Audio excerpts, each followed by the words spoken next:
আজকে কেন্দ্রীয় স্বাস্থ্য বাজেটে কতগুলো বিষয় রাখা হয়েছে। এক নম্বর হচ্ছে যে 36টি ক্যান্সারের ওষুধের ইম্পোর্ট ডিউটি তুলে নেওয়া হচ্ছে, 6টি জীবনদায়ী ওষুধের উপর শুল্ক কমানো হচ্ছে এবং মেডিকেল কলেজ প্রচুর পরিমাণে খুলে আগামী 5 বছরের মধ্যে প্রায় 75,000 মেডিকেলের সিট, এমবিবিএসের সিট বাড়ানো হবে। এখানে মেডিকেল সার্ভিস সেন্টারের বক্তব্যটা খুব পরিষ্কার। এই যে ক্যান্সারের ওষুধের ওপর শুল্ক কমানো হচ্ছে বা শুল্ক তুলে নেওয়া হচ্ছে, এটা কি যায় আসে? যেখানে ক্যান্সার হচ্ছে আজকে মহামারী, ক্যান্সারকে এটা একটা ন্যাশনাল প্রোগ্রামের আন্ডারে আনা হয়েছে। যে কোনো একটা অসুখ, যে কোনো একটা ডিজিজ যখন মহামারী আকার নেয় এবং সেটাকে যখন ন্যাশনাল প্রোগ্রামের আন্ডারে আনা হয়, তখন সেই দেশের সরকারের দায়িত্ব হচ্ছে সেই অসুখ নিরাময়ের জন্য বা সেই অসুখ প্রতিরোধ করবার জন্য বা সেই অসুখে যারা সাফার করবে তাদের চিকিৎসার জন্য সম্পূর্ণ দায়িত্ব সরকার নেবে। তাহলে ক্যান্সারের শুধু কয়েকটি ক্যান্সারের ওষুধ যেগুলো বিদেশ থেকে আমদানি করা হয় তার শুল্ক তুলে নেওয়ার দ্বারা কি যায় আসে মানুষের? কারণ বহু ক্যান্সারের ওষুধ যেগুলো আমাদের দেশে তৈরি হয়, দেশীয় যে বিভিন্ন কর্পোরেট তারা তৈরি করে, তাহলে সেগুলোর দাম তো কমবে না। তাহলে যেটুকুনি বা কমবে শুল্ক কমানোর ফলে, সেটাও কিন্তু মানুষের নাগালের বাইরে। কারণ একজনের ক্যান্সার হওয়া মানে হচ্ছে তার পরিবারটা পুরো ধ্বংস হয়ে যাওয়া, তার ইকোনমিক্যালি পুরো রুইন্ড হয়ে যাওয়া। সেখানে সরকারের উচিত ছিল পুরোপুরি দায়িত্ব নেওয়া। ডে কেয়ার সেন্টার জেলায় জেলায় করার যে কথা এর আগেও ঘোষণা হয়েছে, কিন্তু এগুলো বাস্তবে কিন্তু বাস্তবায়িত হচ্ছে না। উল্লেখযোগ্য হচ্ছে, দেখুন কিছুদিন আগে টিবির মতো একটা অসুখ, যেটাও এখন মারাত্মক আকার ধারণ করেছে, সেই টিবির ওষুধ কেন্দ্রীয় সরকার সরবরাহ করা বন্ধ করে দিয়েছিল। এটা একটা মারাত্মক বিষয়। এই নিয়ে আমাদের আন্দোলন করতে হয়েছে, তারপরে আবার নতুন করে রিজিউম হয়েছে। প্রেশারের ওষুধ, সুগারের ওষুধ, কিডনির অসুখের ওষুধ, যেগুলো প্রতিদিন প্রতি মাসে দাম বেড়ে যাচ্ছে, সেগুলো কিন্তু মানুষের অলক্ষ্যে থেকে যাচ্ছে না। মানুষ কিন্তু এগুলোর ভুক্তভোগী। আর ওই বাজেটের ঠিক আগে বা বাজেটের দিন ওই কয়েকটা ওষুধের দাম কমিয়ে দিয়ে বা একটু শুল্ক কমিয়ে দিয়ে সেটা নিয়ে বিরাট কিছু একটা প্রচার করে, এটা গিমিক ছাড়া কিচ্ছু নয়। দ্বিতীয়ত, এই যে আউট অফ দি পকেট খরচ, এটা কিন্তু আজকে প্রতি বছর মানুষের বাড়ছে।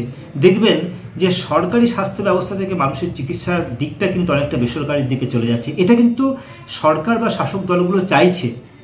মানুষের ওষুধ কেনা থেকে শুরু করে ইনভেস্টিগেশন, এগুলো আর সরকারি হাসপাতালের উপর নির্ভরশীল হতে পারছে না।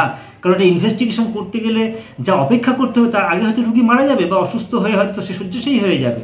ফলে তাকে বাইরে থেকে গিয়ে ইনভেস্টিগেশন করাতে হচ্ছে।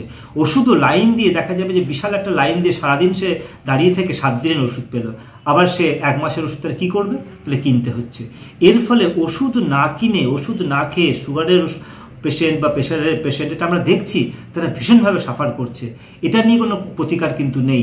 দ্বিতীয়ত হচ্ছে যে এই যে মেডিকেল এডুকেশন নিয়ে যে কথা হলো, এমবিবিএসের সিট বাড়ানো, এখানে পরিষ্কার কিন্তু ইন্ডিকেশন রয়েছে এই সিট কাদের বাড়বে, সরকারি স্তরে বাড়বে নাকি বেসরকারি স্তরে।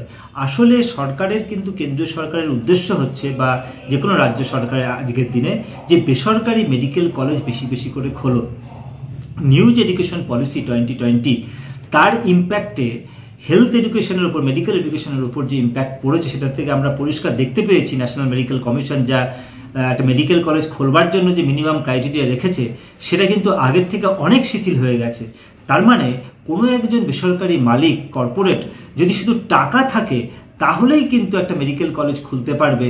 তার ক্রাইটেরিয়া কিন্তু খুবই লঘু করা হয়েছে। এমনকি মেডিকেল এডুকেশনে যে বেডসাইড ক্লিনিকের ওপর যে আগে বিরাট গুরুত্ব দেওয়া হতো, যেটাই কিন্তু একটা ডাক্তার হওয়ার পেছনে একটা বিরাট স্তম্ভ বলা যায়, সেটাকেই কিন্তু আস্তে আস্তে লঘু করে দেওয়া হচ্ছে।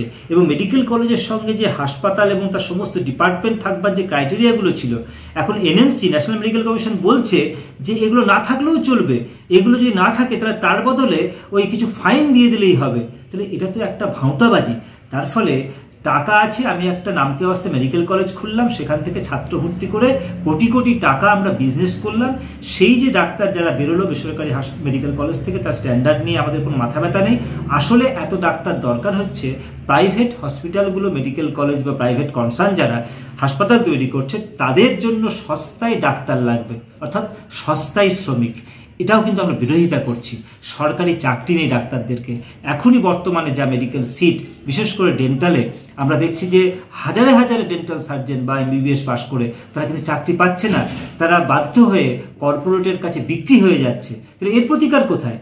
বাজেটে যেটা ন্যাশনাল হেলথ পলিসি লাস্ট বলেছিল যে আমরা 2.5% অফ GDP খরচ করব, সেখানে 0.27% বেশি খরচ করছে না।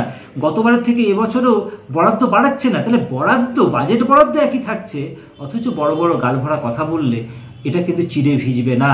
আসলে মানুষকে বোকা বানিয়ে, মানুষের স্বাস্থ্যের অধিকার কেড়ে নিয়ে স্বাস্থ্যকে বেসরকারি মালিকের হাতে বিক্রি করে দেওয়ার সম্পূর্ণ চক্রান্ত করছে আজকে এই কেন্দ্রীয় বাজেট এবং কেন্দ্রীয় সরকার বা বিভিন্ন রাজ্য সরকারগুলো। মেডিকেল সার্ভিস সেন্টারের তীব্র বিরোধিতা করছে। স্বাস্থ্যের আন্দোলন, স্বাস্থ্যের দাবিতে আন্দোলন, এটাকে আমাদেরকে আরও জোরদার করতে হবে।